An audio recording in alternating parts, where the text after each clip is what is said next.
Oh Señor Jesús. ¿Quién recuerda lo que hablamos el domingo pasado? Hablamos del desierto.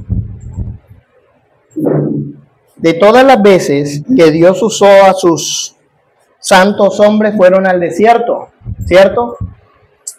Y en el desierto experimentaron ¿qué? La salvación del Señor. Hoy vamos a hablar de la salvación, teniendo en cuenta que para poder nosotros ser salvos, o los santos hombres de Dios experimentaron un tiempo de desierto, en el desierto. Asimismo todos nosotros, no sé qué haya pasado esta semana en la vida de todos y cada uno de ustedes. El Señor cuando envía la palabra envía también la situación, la prueba. ¿Qué pasó en la semana? Yo sé qué me pasó, qué circunstancias tuve. Y solo el Señor y yo sabemos si me quedé dando vueltas en el desierto o llegué a la tierra prometida o pude ver la paz del Señor, su salvación en medio del desierto. Hermanos, mucho cuidado con que si ya el Señor me está dando una palabra y yo me convierto en un oidor olvidadizo, entonces no voy a tener la forma, la manera, la fuerza, la herramienta para salir del desierto, sino que me voy a quedar ahí y ahí voy a morir. Ahí me voy a quedar. ¿Qué es la salvación? Ayer en la reunión de hermanos, hablaba con el hermano y me decía, hay mucha confusión con el tema de la salvación. Y me sorprendió que me tocara el tema porque orándole al Señor, lo que sentí era que tenía que hablar de la salvación. Y dije, hermano, mañana vamos a tocar el tema de la salvación, si Dios lo permite. Porque todos, como, ¿se acuerdan cuando hablamos de la venida del Señor? Que hay muchos que están esperando la venida física del Señor, pero no se han apercibido de que ya el Señor vino a nuestras vidas. Que hay muchas personas que están esperando fuera y no han experimentado internamente al Señor. Bueno, así mismo es la salvación, porque ¿quién es la salvación? Cristo. Es Cristo. Cristo es nuestra salvación. Entonces nosotros tenemos que ser salvos ¿de qué? ¿De qué tenemos que ser salvos? Primeramente de nosotros mismos.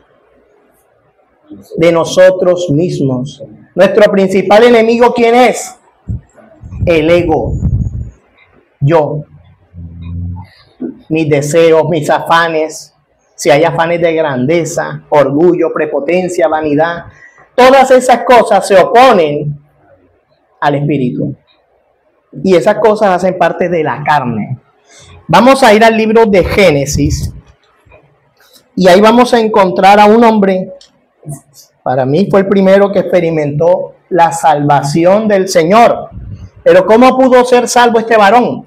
Vamos a leer en Génesis capítulo 5, versículo 21. Génesis 5, 21.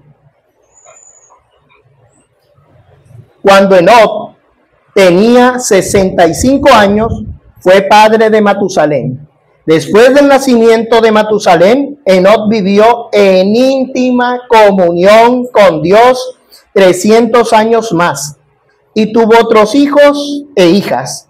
Enoc vivió 365 años andando en íntima comunión con Dios y un día desapareció porque Dios se lo llevó. ¡Qué salvación tan grande experimentó Enoc! ¿Cómo lo logró? Íntima comunión con Dios. Entonces, ¿cómo está mi vivir? Hablamos del desierto el domingo pasado. ¿Estuve esta semana en íntima comunión con Dios? ¿Vino la situación y salí victorioso de la situación o me dejé arrastrar por la situación? ¿Qué nos pasó? ¿O nos quedamos dando vueltas en el desierto? Entonces Enoc vivió en íntima comunión con Dios.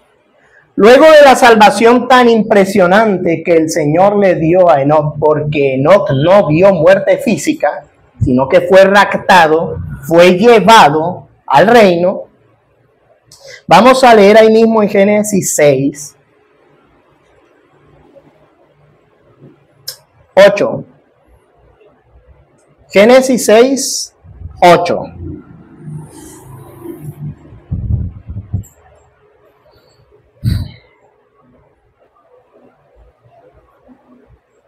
¿Ya lo tienen? Pero Noé encontró favor delante del Señor. ¿Por qué Noé encontró favor delante del Señor? Seguimos leyendo. Este es el relato de Noé y su familia.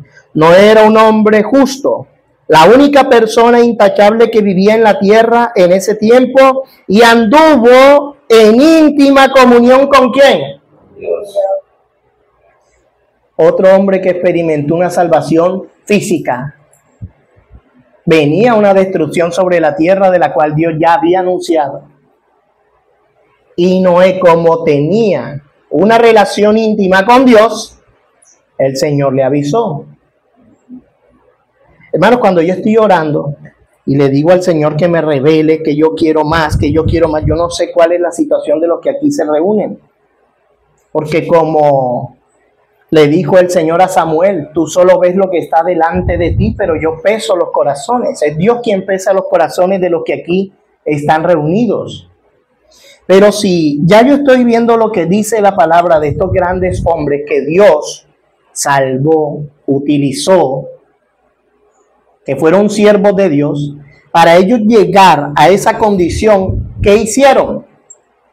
Íntima comunión con Dios. La íntima comunión con Dios, ¿de qué se trata? ¿Qué es tener íntima comunión con Dios? ¿Qué fue lo que le mostró Dios a Noé? Su voluntad. Mi voluntad es, voy a destruir la tierra. Noé conoció por andar en íntima comunión con Dios, ¿qué conoció? La voluntad de Dios. Y luego, ¿qué hizo Noé? Permaneció en la voluntad de Dios. Pero si yo no conozco la voluntad de Dios, voy a fracasar. Me va a pasar lo que le pasó al pueblo de Israel. Estuvo en el desierto porque era necesario que pasara por el desierto. Y van a ver ahorita qué le pasó al pueblo de Israel. Bueno, esto fue con Noé. Noé tuvo íntima comunión con Dios y Noé junto con su familia fue salvo. Fueron salvos. Noé y toda su familia. ¿De quién hablamos el domingo pasado? Hermanos, hay muchas historias en la Biblia de personas que experimentaron la salvación grande y magnífica del Señor. El domingo pasado hablamos de un soñador, de José. ¿Qué pasó con José? Fue vendido ¿dónde? En el desierto, por sus hermanos. Y era necesario que José fuera vendido, ¿cierto? Cuando una persona conoce a Dios, tiene comunión con Dios, puede entender el porqué y el para qué de las situaciones que vienen a la vida. Pero cuando una persona no conoce a Dios, empieza a renegar, a cuestionar, a discutir y no tiene paz. Porque no entendió que vino la prueba y fracasó. Vino la situación y caíste, te dejaste vencer. ¿Por qué? Porque todavía no hay una comunión íntima con Dios. Yo necesito todos los días tener una comunión íntima con Dios. Porque el apóstol Pablo, lleno del Espíritu Santo, dijo, quiero pues que los hombres oren en todo tiempo. Porque si yo oro en todo tiempo, voy a estar con el Señor, vea, en comunión con el Señor. La oración me lleva a tener la comunión con Dios. Y entonces, si yo logro obedecer lo que estos santos hombres que nos precedieron nos están diciendo, porque el Señor lo que quiere es que nos basemos en el fundamento de los profetas y de los apóstoles. Si yo me baso en ese fundamento y el fundamento me está diciendo a mí que yo debo permanecer orando todo el tiempo, si yo logro practicar, porque a la carne al principio no le va a gustar, el alma se quiere oponer a lo que el espíritu desea.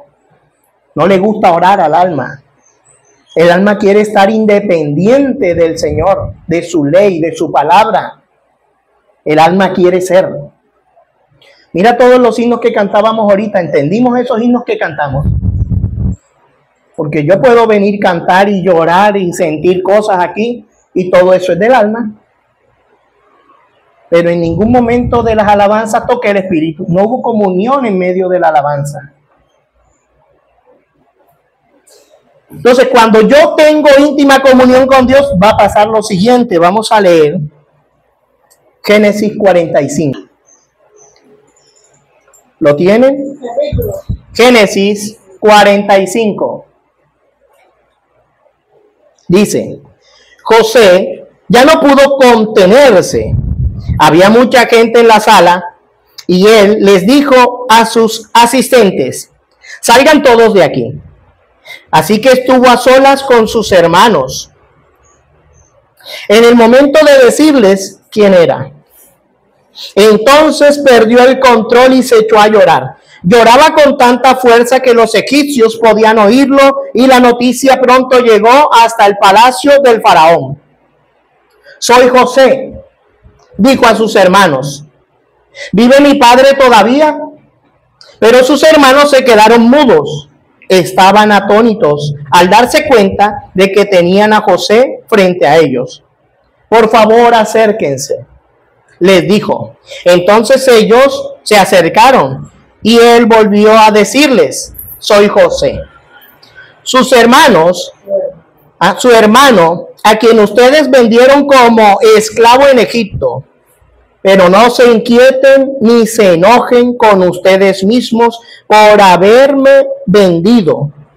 Fue Dios quien me envió a este lugar antes que ustedes, a fin de preservarles la vida. El hambre que ha azotado la tierra estos 2 últimos años durará otros 5 años más, y no habrá ni siembra ni siega. Dios me hizo llegar antes que ustedes para salvarles la vida, ustedes y sus familias, y preservar la vida de muchos más. Por lo tanto, fue Dios quien me envió a este lugar, y no ustedes.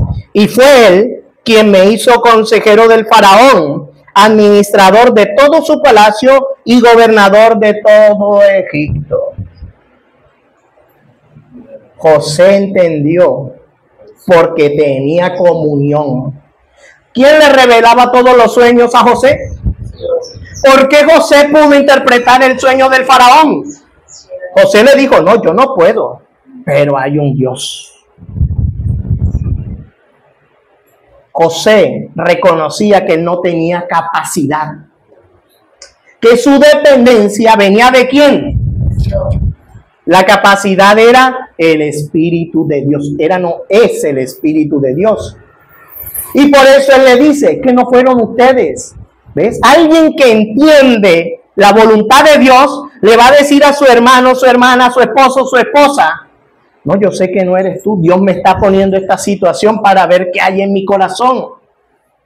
¿Qué leíamos en Deuteronomio 8? ¿Cierto? Que el Señor lo llevó al desierto para probar. Bueno, el Señor te envía unas situaciones para probar tu corazón. A ver, José, si yo fuera José, hermano, qué terrible sería. ¿Cierto? ¿Cuántos pueden decir, yo me puedo poner en el lugar de José hoy? Que si alguien viene y me hace algo, yo voy a contestarle con 1000 piedras en la mano. José entendió. Todo esto es de parte de Dios, porque él tenía comunión con Dios. ¿Y qué experimentó José? La salvación. En medio de tanta situación, ¿qué experimentó José? La salvación, porque donde quiera que iba José, Dios añadía gracia. Gracia. Cuando estuvo en la cárcel, ¿fue jefe? O antes, cuando estuvo, fue esclavo de Potifar, fue jefe. ¿Sí o no? Mayordomo de la casa de Potifar. Luego el carcelero lo nombró jefe de la cárcel. Y vea, terminó siendo gobernador de Egipto. El segundo después de Faraón. ¿Sí logramos comprender lo que el Señor nos dice a través de su siervo José? cómo José pudo o supo, conoció la voluntad de Dios en medio de todas esas situaciones adversas. ¿Quién ha sido aquí vendido por sus hermanos? ¿Quién lo han mandado a esclavo? ¿Quién ha estado en una cisterna, en lo profundo, en un desierto? ¿Quién?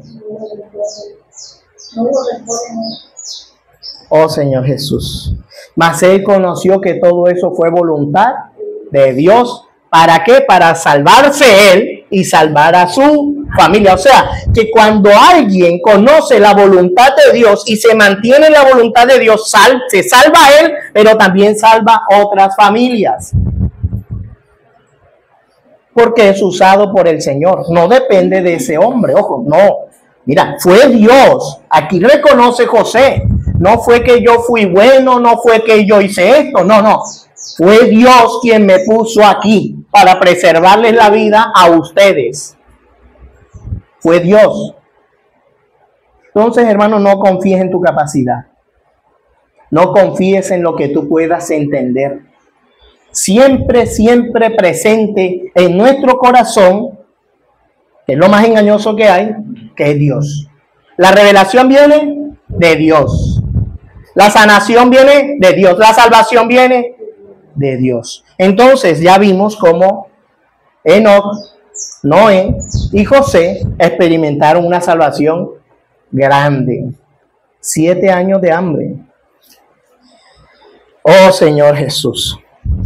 Vamos a ir al libro de Números. Oh Señor Jesús. Vamos a ir al capítulo 14 del libro de Números, versículo 26. Número, capítulo 14, versículo 26 en adelante. Leemos. Entonces el Señor les dijo a Moisés y a Aarón: ¿hasta cuándo debo tolerar a esta perversa comunidad y sus quejas en mi contra? Sí, he oído las quejas que los israelitas tienen contra mí. Ahora bien, díganles lo siguiente: tan cierto como que yo vivo, declara el Señor, haré con ustedes precisamente lo que les oí decir. Todos caerán muertos en el desierto, ya que se quejaron en contra de mí. Cada uno de los registrados que tiene 20 años o más morirá. No entrarán a ocupar la tierra que yo juré darles, excepto Caleb, hijo de Jefoné, y Josué, hijo de Nun. Ustedes dijeron que sus niños serían llevados como botín. Pues bien, yo me ocuparé de que entren a salvo a esa tierra y que disfruten lo que ustedes despreciaron. Pero en cuanto a ustedes, caerán muertos en este desierto. Sus hijos serán pastores que vagarán por el desierto durante 40 años. Y de esa manera ellos pagarán por la infidelidad de ustedes, hasta que el último de ustedes caiga muerto en el desierto. Puesto que sus hombres exploraron la tierra durante 40 días, ustedes andarán vagando en el desierto por 40 años, 1 año por cada día, y así sufrirán las consecuencias de sus pecados. Entonces sabrán lo que es temerme como enemigo. Yo, el Señor, he hablado. Sin falta haré todas estas cosas a cada miembro de la comunidad que conspiró contra mí. Serán destruidos en este desierto y aquí morirán. ¿Qué pasó ahí? El pueblo de Israel se rebeló contra Dios. Se rebelaron contra Dios porque estaban en el desierto y querían devolverse ¿hacia dónde? ¿Qué pasó esta semana? ¿Me devolví a Egipto? Quise hacerlo, lo pensé, lo añoré. Bueno, hermanos, aquí está Israel. ¿Quién es Israel hoy? Diga yo. yo soy Israel. Israel dijo, devolvámonos y Faraón nos aceptará, porque si entramos allá cogerán a nuestros hijos como botín. Y el Señor escuchó a Israel y se enojó Dios con Israel. Y por si eso fuera poco, somos tan tercos que vamos a leer el 41, el 14:41.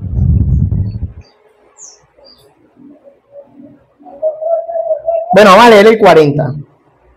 Así que la mañana siguiente se levantaron temprano y subieron a la parte alta de las colinas. Vayamos, dijeron. Reconocemos que hemos pecado, pero ahora estamos listos para entrar en la tierra que el Señor nos prometió. Pero Moisés les dijo, ¿por qué desobedecen ahora las órdenes del Señor de volver al desierto? No les dará resultado. No suban ahora a la tierra. Lo único que sucederá es que sus enemigos los aplastarán, porque el Señor no está con ustedes. Cuando enfrenten a los amalecitas y a los cananeos en batalla, serán masacrados. El Señor los abandonará porque ustedes abandonaron al Señor. Sin embargo, el pueblo avanzó con insolencia hacia la zona montañosa, aunque ni Moisés ni el arca del pacto del Señor salieron del campamento. Entonces, los amalecitas y los cananeos que vivían en las montañas descendieron, los atacaron y los vencieron, haciéndolos huir hasta Horma. ¿Qué pasó ahí? Primero, se rebelaron contra Dios. Y Dios le dijo, por cuanto esto han hecho, van a devolverse otra vez al desierto. ¿Cuántos años? 40 años. Ya el Señor había dicho algo. ¿Qué tenía que hacer el pueblo? Obedecer. Pero ellos dijeron, no, yo he pecado. Yo reconozco que he pecado. Hoy hay muchos que reconocen que han pecado. Y por reconocer que han pecado quieren ir a la batalla. Pero no, tienes que volver al desierto. ¿Cuál fue la orden? Vuelvan al desierto. Van a vivir, sí, 40 años, pero van a morir en el desierto. Nótese con quién dijo Dios que iba a castigarlos. Con sus hijos. ¿Por qué? Por haberse rebelado. ¿Qué es lo que tú amas más en esta vida? Anteriormente los hijos, pero hoy hay muchas personas que ni siquiera los hijos aman. Aman un trabajo. A ver, el amor se basa en la inversión. ¿Cuánto tiempo inviertes tú en tu hijo? ¿Cuánto lo amas? ¿Cuánto tiempo inviertes tú en el celular? Es que amas más al celular o a tu hijo. ¿Cuánto tiempo inviertes tú en televisión o en el trabajo? ¿Tú crees? No, yo amo más a mi hijo. No, pero Dios sí sabe qué es lo que tú más amas. Los deseos de tu corazón, yo no, pero Dios sí. Dios sí conoce nuestro corazón. Así que a veces somos engañados. No, yo amo a mis hijos, yo amo a mi mamá, a mi papá, yo los amo más. Pero Dios sí pesa el corazón y sabe que en tu corazón hay algo más importante que tu familia, más importante que tu esposo, que tu esposa. Dios sabe. Y con eso te va a tratar. Dios, es que Dios es malo porque permite que haya esto y que haya aquello. No, Dios trazó dos caminos y nos puso a elegir. ¿Qué quieren? ¿Bendición o maldición? ¿Qué quieres tú? El camino de bendición es angosto. Para empezar, la puerta es angosta. Y el camino es angosto y tiene espinas. El camino de la perdición es ancho, donde cabes tú con todo lo que eres. Puedes andar libremente por ese camino, pero más adelante hay un abismo. Pero tú no logras ver el abismo, porque nuestra vista o nuestra visión aún es corta.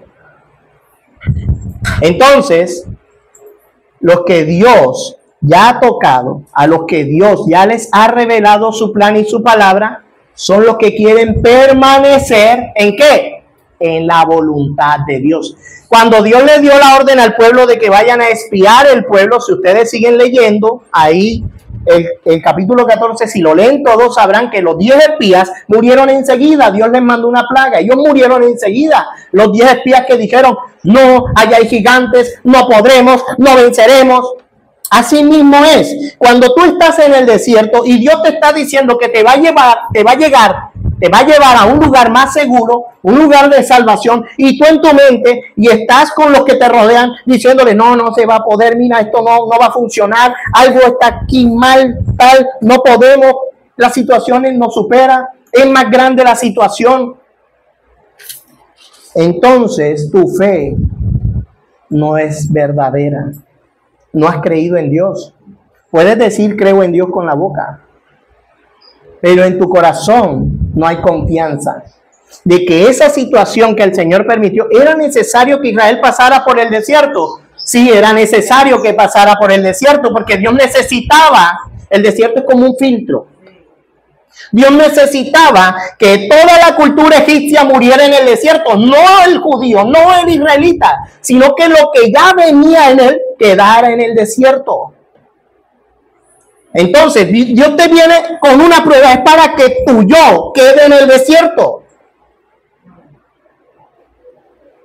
¿Qué quedó en la cruz? Todos nuestros pecados quedaron en la cruz, clavados en la cruz. Y Dios se levantó triunfante. Asimismo, cuando viene una situación es para que yo muera en esa situación y pueda salir puro y experimentar la salvación tan grande del Señor. Hermano, y si sigues leyendo el libro de Números, más adelante se van a volver a revelar. Es más, en el capítulo 15 se va a volver a revelar 250 hombres del pueblo. ¿Por qué? Por celos. Porque tenían celos de Moisés y de Aarón. Pero el tema aquí es la salvación.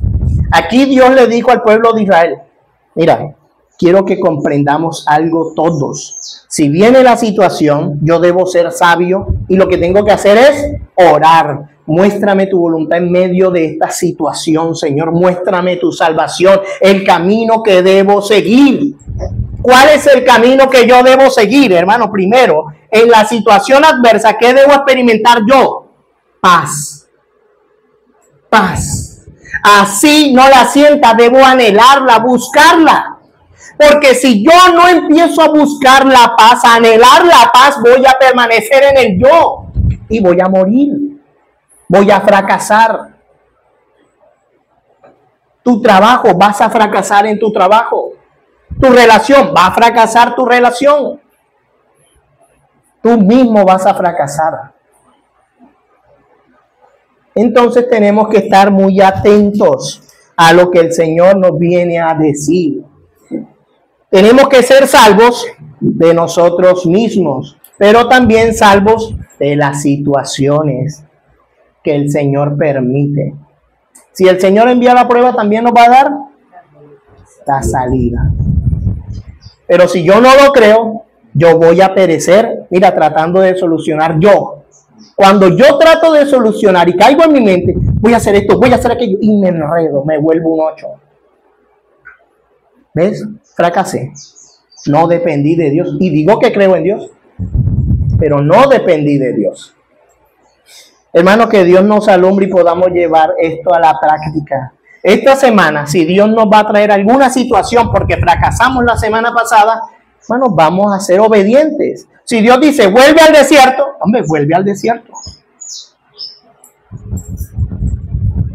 Estos que fueron a pelear, si hubieran hecho caso a Moisés, hubieran seguido el camino al desierto. Oh Señor Jesús, nosotros también hablamos en la reunión pasada del rey David. ¿Quién reinó antes de David en Israel? Y Saúl fue alguien que fue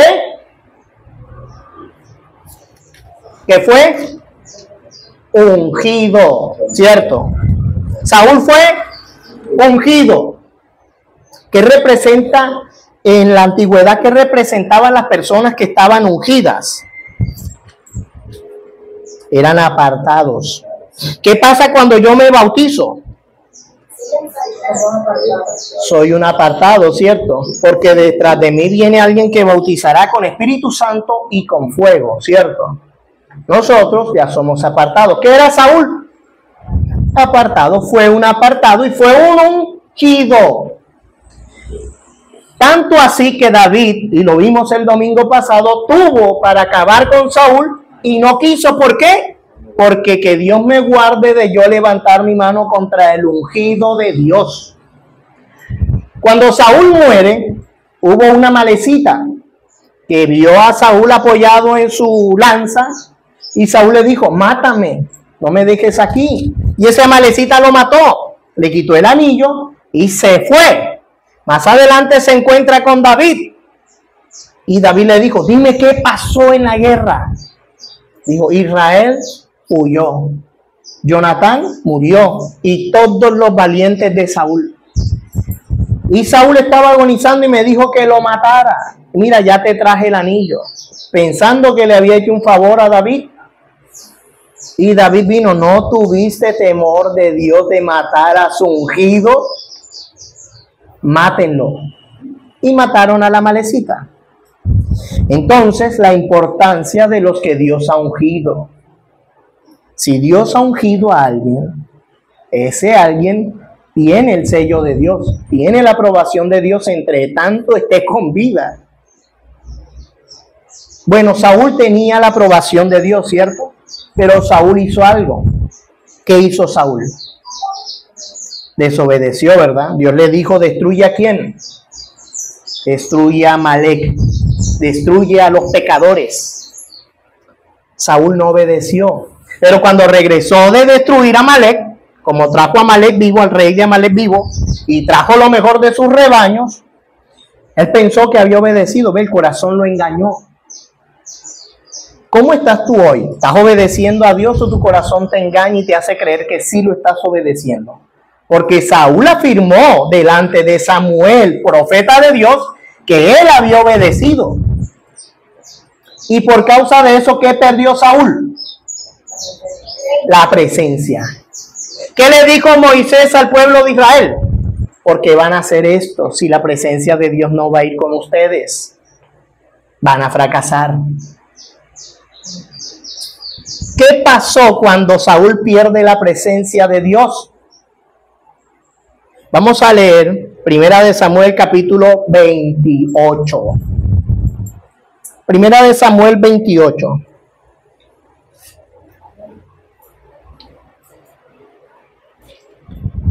Señor Jesús. Leemos desde el 1.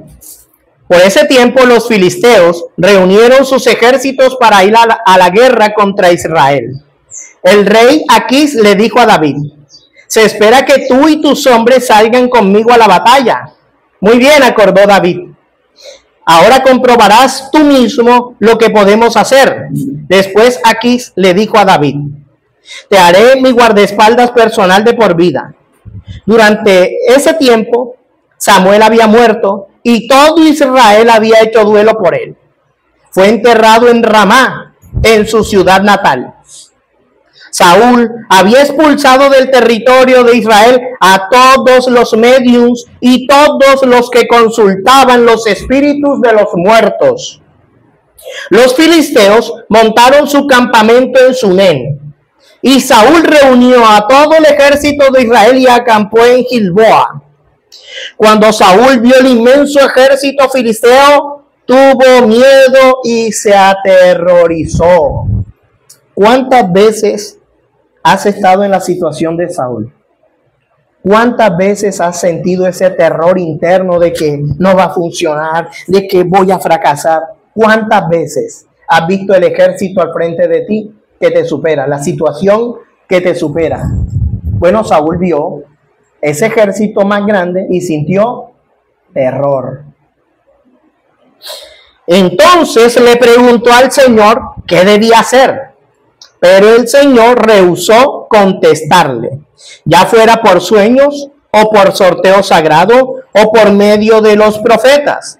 Así que Saúl les dijo a sus consejeros, busquen a una mujer que sea medium para ir a preguntarle qué hacer.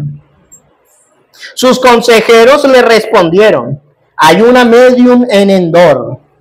Entonces Saúl se disfrazó con ropa común en lugar de ponerse las vestiduras reales y fue a la casa de la mujer por la noche, acompañado de 2 de sus hombres. Tengo que hablar con un hombre que ha muerto, le dijo. ¿Puedes invocar a su espíritu para mí? ¿Está tratando de que me maten?, preguntó la mujer. Usted sabe que Saúl ha expulsado a todos los medios y a todos los que consultan los espíritus de los muertos. ¿Por qué me tiende una trampa? Pero Saúl le hizo un juramento en el nombre del Señor y le prometió: tan cierto como que el Señor vive, nada malo te pasará por hacerlo. Finalmente la mujer dijo: bien, ¿el espíritu de quién quiere que invoque? Llama a Samuel, respondió Saúl. Cuando la mujer vio a Samuel, gritó: me engañó, usted es Saúl. No tengas miedo, le dijo el rey. ¿Qué es lo que ves? Veo a un Dios subiendo de la tierra, dijo ella. ¿Qué aspecto tiene?, preguntó Saúl. Es un hombre anciano envuelto en un manto, le contestó ella. Saúl se dio cuenta de que era Samuel y se postró en el suelo delante de él. ¿Por qué me molestas llamándome a regresar?, le preguntó Samuel a Saúl. Porque estoy en graves dificultades, contestó Saúl. Los filisteos están en guerra conmigo y Dios me ha dejado y no me responde ni por medio de profetas ni por sueños. Entonces te llamé para que me digas qué hacer. Pero Samuel respondió: ¿por qué me preguntas a mí? Si el Señor te abandonó y se ha vuelto tu enemigo. El Señor ha hecho exactamente lo que dijo que haría. Te ha arrancado el reino y se lo dio a tu rival David. Hoy el Señor ha hecho esto porque rehusaste llevar a cabo su ira feroz contra los amalecitas. Además, el Señor te entregará a ti y al ejército de Israel en mano de los filisteos. Y mañana tú y tus hijos estarán aquí conmigo. El Señor derribará al ejército de Israel y caerá derrotado. ¿Qué pasó aquí? ¿Tú sabes cuántas personas están en situaciones diferentes, unos más graves que otros, y han orado y no hay respuesta de Dios? Y oran y Dios no me responde, y van y buscan otra cosa que no es Dios. Eso fue lo que le pasó a Saúl. Vio al ejército grande, se aterrorizó, consultó a Dios, fue lo primero que hizo, pero no hubo respuesta de Dios, ni por medio de sueño, ni por sorteo, ni por profeta. Saúl se desesperó. Cuando yo no tengo paz en medio de una situación, ¿qué me va a pasar? Me voy a desesperar y voy a tratar de arreglar esa situación como pueda. ¿Y en qué va a terminar eso? Muerte. ¿En qué terminó Saúl? En muerte. Porque Dios en su ley le había dicho: echa fuera de la comunidad de Israel todo adivino, hechicero, medium, todos los que consultan a los muertos, fuera de la comunidad de Israel. Y él había desobedecido al no llevar la ira feroz de Dios contra Amalek. Y aquí vuelve y desobedece algo que ya estaba escrito. Algo que ya el Señor le había dicho, ¿a quién? Al pueblo de Israel. ¿Y quién es Israel? Dios. Entonces, ¿qué debo hacer cuando esté en esa situación que me supera? Orar y esperar. Si me pongo a inventar, si me pongo a ir en contra de lo que el Señor determinó que va a pasar, eso va a terminar muy mal. Oh Señor Jesús. Vamos a ir, hermanos, al libro de Isaías, capítulo 22. Vamos a leer desde el 8. 22:8 de Isaías. Dice: Judá ha sido despojado de sus defensas, Ustedes corren al arsenal a buscar sus armas, inspeccionan las brechas en las murallas de Jerusalén, almacenan agua en la cisterna de abajo, recorren las casas y derriban algunas para tomar las piedras y reforzar las murallas.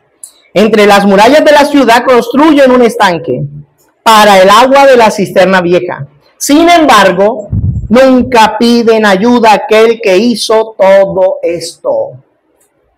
Nunca tuvieron en cuenta a aquel que lo planificó hace mucho tiempo. En ese día el Señor de los ejércitos celestiales, los llamó a llorar y a lamentarse. Les dijo que se raparan la cabeza en señal de dolor por sus pecados y que usaran ropa de tela áspera para expresar su remordimiento. En cambio, ustedes bailan y juegan, matan reses y ovejas, comen carne y beben vino y dicen: comamos y bebamos que mañana moriremos. ¿Cuántas veces hemos escuchado esa frase? Comamos y bebamos que la vida es corta. Todo está aquí. Entonces el pueblo de Judá, el profeta les está diciendo: ustedes van a experimentar una guerra, pero ustedes ¿qué van a hacer? Van a ir al arsenal, van a destruir casas para reparar la muralla. ¿Cómo están tus murallas hoy? En tu hogar, ¿cómo están las murallas? ¿Derribadas? Entonces tú empiezas a buscar más destrucción para arreglar aquello, ¿eh? ¿Qué hicieron los de Judá? Destruyeron dentro para arreglar la muralla de afuera. ¿Sí entiendes lo que el Señor le está diciendo al pueblo? Mas sin embargo no quisieron venir a mí. Yo fui el que permitió esta situación. Es lo que te está diciendo el profeta. Yo soy el que está permitiendo que tú pases por este desierto. Pero Judá no entendió, sino que se entregaron a la fiesta, a disfrutar, a comer y a beber. El Señor de los ejércitos celestiales me ha revelado lo siguiente: hasta el día en que mueran, nunca se les perdonará este pecado.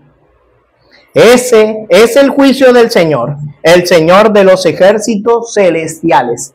Y hay muchas personas que esperan el juicio de Dios. El Señor va a venir y va a hacer un juicio, y es verdad. Pero aquí ya el Señor hizo un juicio contra Jerusalén, contra Judá, y lo llevó a cabo su juicio. Judá fue destruida, ¿cierto? ¿Qué es lo que me llama la atención de Isaías 22? Es que ya el Señor lo tenía todo planeado. Lo que me va a pasar esta semana, hermano, ya está planeado. Y tú no puedes hacer nada para cambiar lo que ya el Señor determinó que debe pasar esta semana. Entonces, ¿qué nos está diciendo el Espíritu Santo? Vuelvan a mí y yo les daré la salida. Yo les daré la victoria. No confíes en lo que tú puedas hacer. No confíes en lo que puedan hacer los demás. El profeta Isaías le está diciendo esto, no solo a Judá, también le decretó a Israel destrucción, a Samaria, la ciudad de los bebedores, le llamó el profeta, ciudad de bebedores, Samaria. Vamos a ir al capítulo 31 de Isaías. Capítulo 31. Desde el 1.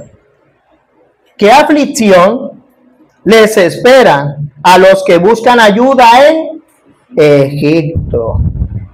¿Qué aflicción les espera a los que buscan ayuda en dónde? ¿Cuántas veces tú has ido a Egipto? ¿Qué es Egipto? Sí, es el mundo, pero ¿quiénes de tu círculo pertenecen a Egipto? ¿Y has ido a Egipto a buscar ayuda, a pedir consejo? Bueno, el Señor te está observando. Es inútil confiar en Egipto. Los egipcios, mira, cuando Dios le entregó la ley a Israel, Dios le dijo, mira, No habrá otro pueblo que tenga leyes tan grandes y elevadas y un Dios que esté tan cerca de su pueblo como le está Dios entre el pueblo de Israel. Si tú que tienes la palabra, supuestamente tienes el Espíritu, o tu corazón te hace creer que tienes el Espíritu, buscas ayuda en Egipto, te estás mintiendo. El Espíritu no está en ti. Porque ¿qué dice el Espíritu? Solo en Dios está la salvación. No en Egipto. ¿Qué pasó al pueblo de Israel? Volvamos a Egipto. ¿Ves? Lo acabamos de leer. Volvamos a Egipto. Y cuando viene la situación a tu vida, ¿qué es lo primero que tú haces? Voy para Egipto. Pero ¿cómo es eso posible? Es sencillo. Vas donde la vecina y le dice, vecina, me está pasando esto. Y la vecina con su parranda desapercibida de las cosas del Señor y pides consejo en Egipto, Dios te está viendo. ¿Qué hizo Saúl? Otros no van donde el vecino, van donde la bruja. ¿Qué hizo Saúl? Fue donde la hechicera, la adivina de Endor. Otros van donde los amigos. Bueno, total, personas que desconocen la ley de Dios. Personas que no tienen comunión con Dios. Esas personas, ¿qué van a hacer? Satanás las está usando para una sola cosa. Hacer que tu cuerpo caiga en el desierto. Ya, no es más nada. Satanás tiene un plan. Destruirte a ti con todo lo que Dios te ha dado. Cada bendición que Dios te ha dado, Satanás la quiere destruir. ¿No le dijo Dios a Job? Ay, tú no le has puesto vallado para que yo no lo toque. Quítale el vallado. Permíteme que yo lo toque. ¿Ves? Cuando tú, querido hermano, hermana, vas a Egipto a pedir un consejo, Dios te está observando. Por eso Dios estuvo contra Judá y le dijo, ¿qué es lo primero que hizo Judá? Fue a revisar las armas. Fue a ver cuántas casas podía destruir para reparar la muralla, pero a ninguno se le ocurrió, vengan, postrémonos, adoremos a Dios, busquemos su consejo, a ver qué quiere el Señor. A ninguno se le ocurrió, dijo el profeta. ¿Y no se dieron cuenta de que Dios lo planificó todo? Oh Señor, gracias, Santo. En el libro de los Reyes, vamos a buscar al rey Ezequías. Eso está en Segunda de los Reyes, en el capítulo 19. Capítulo 19 de Segunda de Reyes. Ezequías busca la ayuda del Señor. ¿Qué pasó con Ezequías? Ojo, tengamos claro, es el rey Saúl vio un ejército poderoso delante de él y se aterrorizó. Ezequías va a ver un ejército mucho más poderoso que los filisteos y es el rey de Asiria, Senaquerib, rey de Asiria. Mira lo que le dijo. Desde el 10, versículo 10, 19:10. Vamos a leer desde ahí porque esto es lo que le va a decir Senaquerib al rey Ezequías. ¿Quién era Senaquerib? El rey de Asiria. ¿Quién era el rey de Asiria? ¿Quién era Asiria? Una potencia en la antigüedad que llegaba, destruía y conquistaba. Y volvía esclavos a los que vivían en el país que él conquistaba. Este mensaje está dirigido al rey Ezequías de Judá. No dejes que tu Dios, en quien confías, te engañe con promesas de que Jerusalén no caerá en manos del rey de Asiria. ¿Ves? Satanás, no confíes en Dios. Él no te va a salvar. Él no va a salvar tu matrimonio. Él no va a salvar tu familia. Esto no tiene solución. ¿Ves? Ahí está hablando Satanás. Tú sabes perfectamente bien lo que han hecho los reyes de Asiria en todos los lugares donde han ido. Han destruido por completo a todo aquel que se ha interpuesto en su camino. ¿Por qué serías tú la excepción? ¿Acaso los dioses de otras naciones las han rescatado? Naciones como Gozán, Harán, Rezef y el pueblo de Edén, que vivía en Telasar. Mis antecesores los destruyeron a todos. ¿Qué sucedió con el rey de Hamat, el rey de Arfat? ¿Qué les pasó a los reyes de Sefarbayán, de Ena y de Iba? Ojo, esto es lo que le dice Senaquerib a Ezequías, ¿cierto? Vamos a concentrarnos en la respuesta del rey Ezequías. ¿Tenía razón el rey Senaquerib? Sí, él destruyó a todas esas naciones, a Siria. Y Judá era pequeña. Israel era más grande y ya Israel había sido conquistada por Senaquerib. Ya Senaquerib había destruido Samaria, la capital de Israel, porque el profeta Isaías lo había predicho. Ya el Señor lo había hablado. Destruiré. Si tú te lees Isaías capítulo 7, ahí está la profecía de que en 70 años Israel sería destruida. Este rey logró invadir Israel, capturó Samaria y lo volvió esclavo. Ahora seguía Jerusalén, Judá. Después de recibir la carta de mano de los mensajeros y de leerla, Ezequías, mira lo que va a hacer Ezequías, mucha atención por favor. Ezequías subió al templo del Señor y desplegó la carta ante el Señor.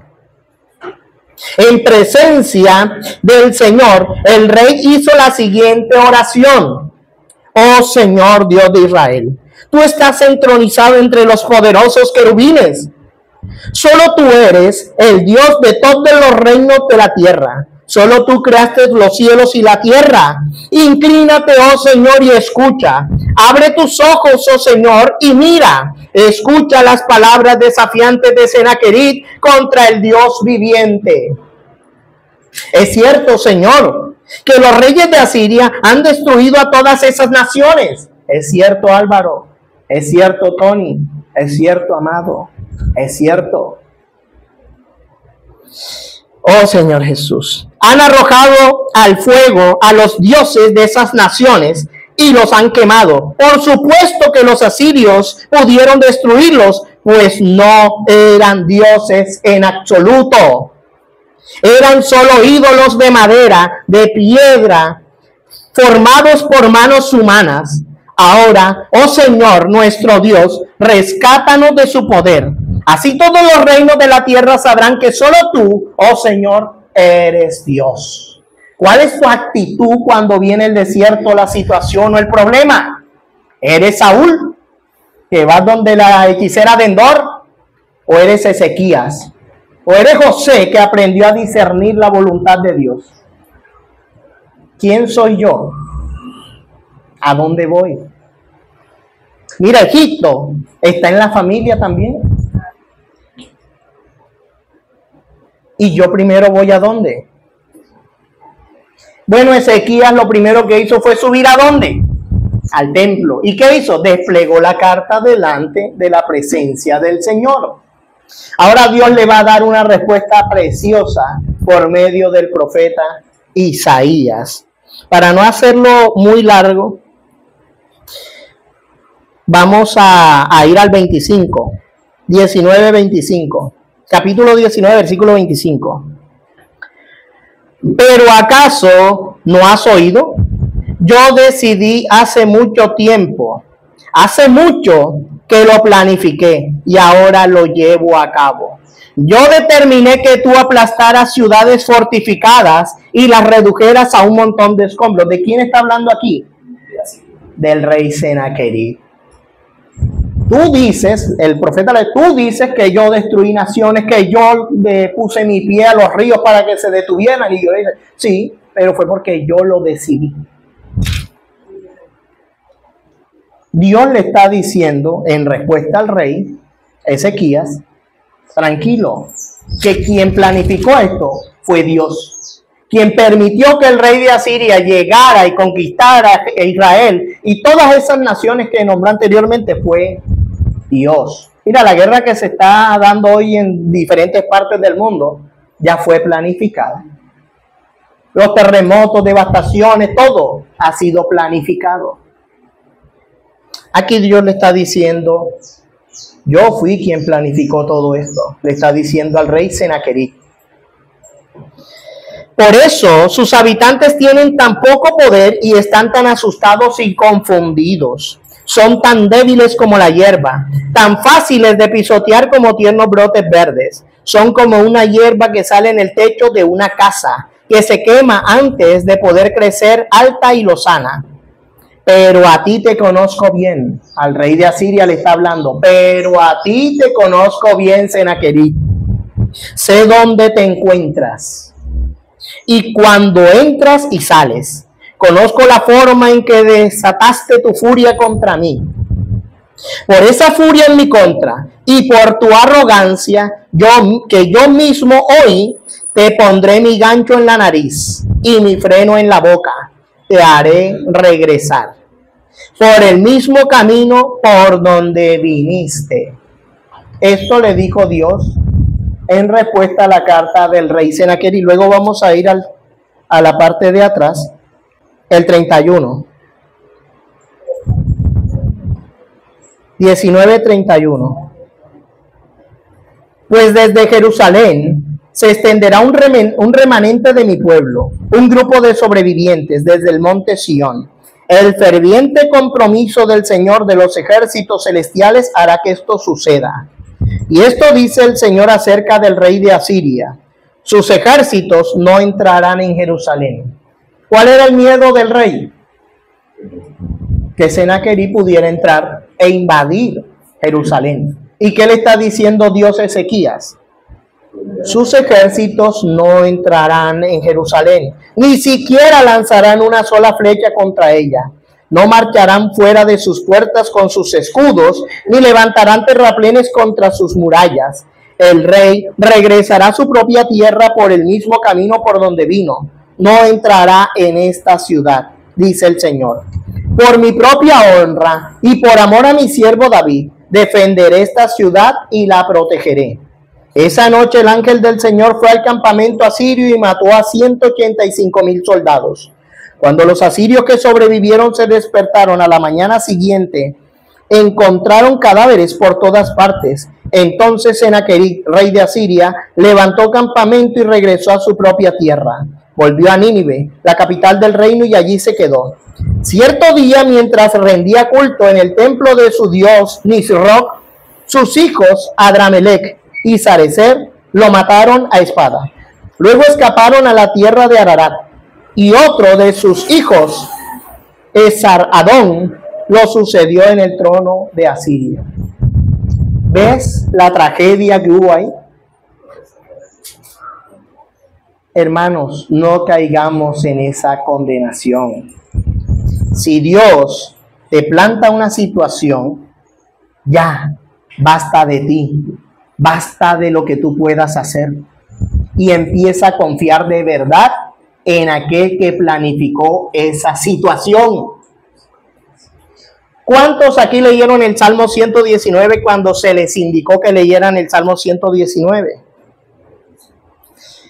Ahí al ladito está el Salmo 120. Oh Señor Jesús. Versículo 1. Dice: llevé mis problemas al Señor, clamé a Él y respondió a mi oración. ¿A quién llevó los problemas? Al vecino, a la vecina, al hermano, a la hermana, a la mamá, al papá. ¿A quién? ¿Y qué pasó? Bueno, ¿qué hizo Ezequías? ¿A quién le llevó la carta? Ni siquiera fue donde el profeta Isaías. Subió al templo, la casa de Dios, y allí, delante de la presencia del Señor, mira, tendió la carta. Y le dijo, claro, él pudo destruir a toda esa gente porque los dioses que protegían a esa gente no eran dioses. Si la destrucción llega a tu casa, es porque el verdadero Dios de Israel no está en tu casa. Si yo me dejo vencer de una situación y la situación es más grande y me supera, si yo creo en el Señor, voy a hacer lo que hizo Ezequías. Voy a ir al lugar de la presencia. ¿Cuántos tienen el altar en su casa? ¿Cuántos lo están usando? Bueno, tienes tu altar. Ve al Señor, exponle delante de Él esa carta. Mira, se va a destruir mi hogar, se va a destruir el negocio, se va a destruir la familia. Y si tú crees, Él hará. Él obrará. Acuérdate, el padre de familia le dijo, Señor, ¿tú puedes hacer algo por mi hijo? Y el Señor le dijo, sí puedes creer. Porque para el que cree, todo le es posible. Y esa es la salvación. La salvación radica en creer de verdad, no en creer de que yo digo que creo. Es demostrar que yo creo. Es que cuando venga el desierto, la situación que ya está planificada para tu vida y para mi vida, yo pueda en medio de esa situación decir, yo creo en aquel que ha permitido esto. Y si Él me ha puesto esta prueba, Él me va a dar la fuerza, Él me va a dar la sabiduría, Él me va a dar descanso, paz, tranquilidad en medio de la tormenta. Entonces, ¿qué dice el salmista en el Salmo 120? Llevé mis problemas a Dios. Hermano, llévale tus problemas a Dios. No hay nadie más que te pueda solucionar nada. Nada. Oh Señor Jesús, gracias Señor. En el libro de Mateo, capítulo 11, desde el 20. Capítulo 11 del libro de Mateo, desde el 20. ¿Lo tienen? Luego Jesús comenzó a denunciar a las ciudades en las que había hecho tantos milagros, porque no se habían arrepentido de sus pecados, ni se habían vuelto a Dios. ¿Qué aflicción les espera a Corazín y Betsaida? Pues si en las perversas ciudades de Tiro y de Sidón si hubieran hecho los milagros que hice entre ustedes, hace tiempo sus habitantes se habrían arrepentido de sus pecados, vistiéndose con ropa de tela áspera y echándose ceniza sobre la cabeza en señal de remordimiento. Les digo que el día del juicio Tiro y Sidón les irá mejor que a ustedes. ¿Cuántos aquí han experimentado la salvación del Señor? ¿Cuántos han experimentado milagros en sus vidas? Bueno, el Señor está diciendo, ay Corazín, ay Betsaida, si en las ciudades de Tiro y de Sidón se hubieran hecho los milagros que yo hice en medio de ustedes, hace tiempo se habrían arrepentido. En el capítulo de Isaías, el 22 que leímos ahorita, el Señor dijo, yo planifiqué todo esto para que ustedes se arrepintieran, para que ustedes sintieran remordimiento, para que se vistieran de tela áspera. ¿Qué busca el Señor en medio de las situaciones? Arrepentimiento, que nos volvamos a Él, que lo reconozcamos a Él. Pero si yo no logro hacerlo, hermano, voy a fracasar. Voy a fracasar. El Señor manda siervos. Él manda siervos a nuestras vidas que nos van a hablar de parte del Señor. ¿Qué? La palabra de Dios. Tenemos que escuchar a esos profetas. ¿Qué dijo el padre Abraham a Lázaro? Al rico, cuando estuvo con Lázaro. El rico le dijo, padre Abraham, manda a Lázaro para que vaya a mi familia y les diga que este lugar es verdad. Abraham le dijo a los profetas, tienen, a ellos escúchenlos. Porque no se persuadirán si se levantare alguno de entre los muertos. Estas ciudades de Corazín y de Betsaida, el Señor les está diciendo, les irá mejor a las ciudades de Tiro y de Sidón en el día del juicio. Entonces, ¿qué te ha pasado a ti en la vida? ¿Qué experiencias has tenido con el Dios de Israel? El Dios de toda gloria. ¿Y aún así sigue siendo el mismo? ¿No has muerto en el desierto? El tiempo se acaba. Ya se está agotando el tiempo. Si hace 2000 años nos predicaron que ya estaba cerca, ahora está más cerca. Ahora está más cerca su venida. ¿Qué estoy haciendo para yo poder llegar a la medida de un varón perfecto, enteramente preparado para toda buena obra, como dijo el Pablo en Timoteo? ¿Estoy en ese camino ya? Y ustedes, los de Capernaum, el 23, ¿serán honrados en el cielo?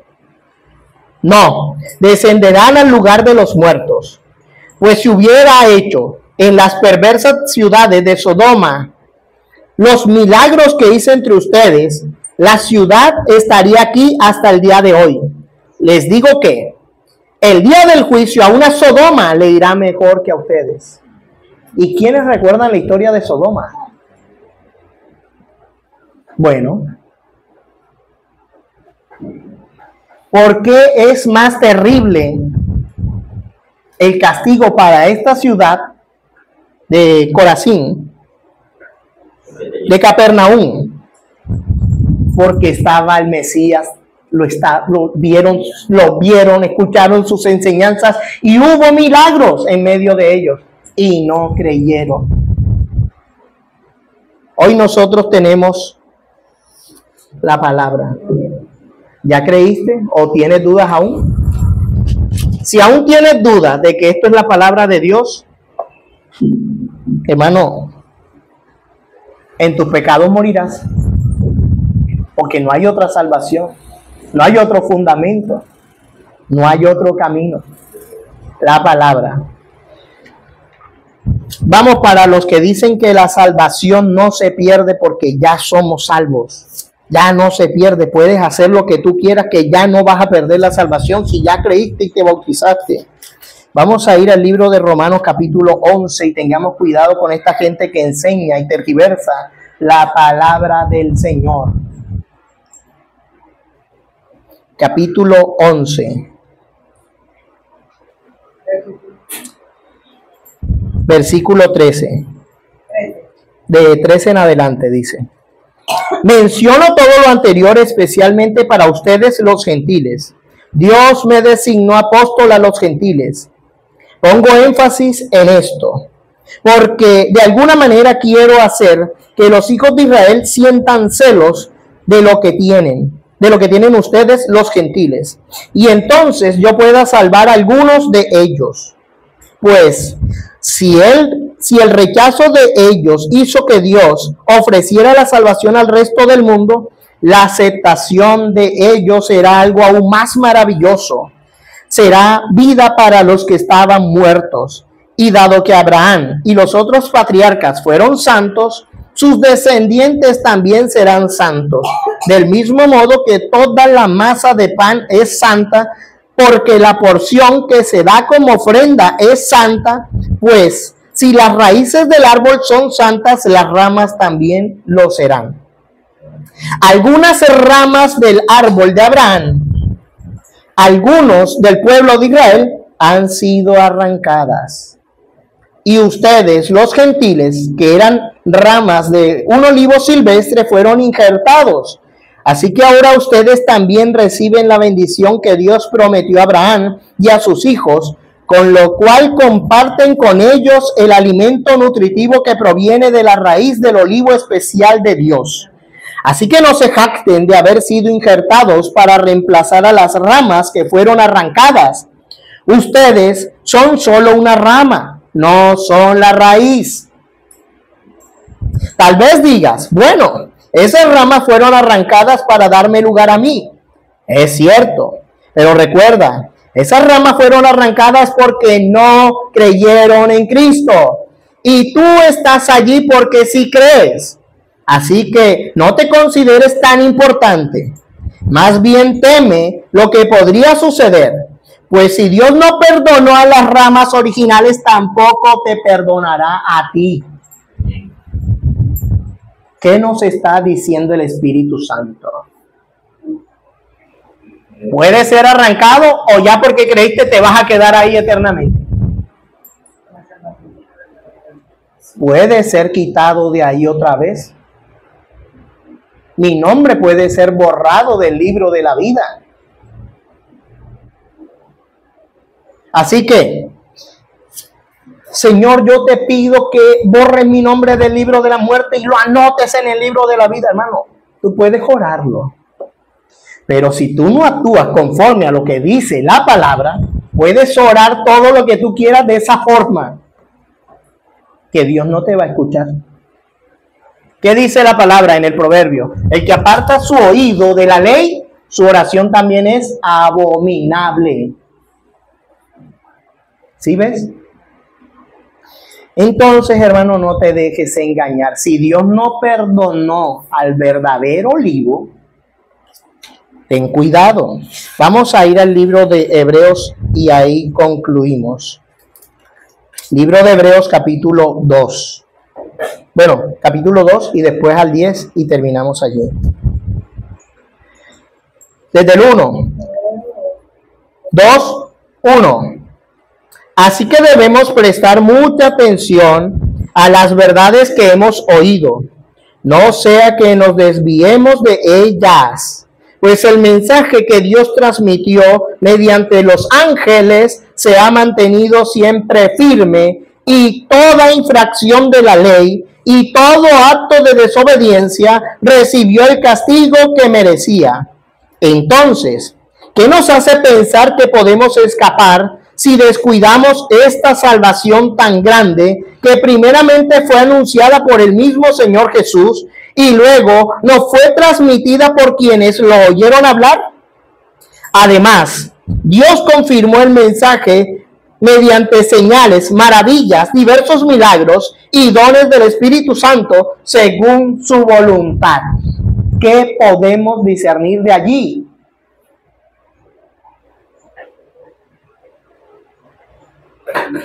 Toda infracción y desobediencia recibió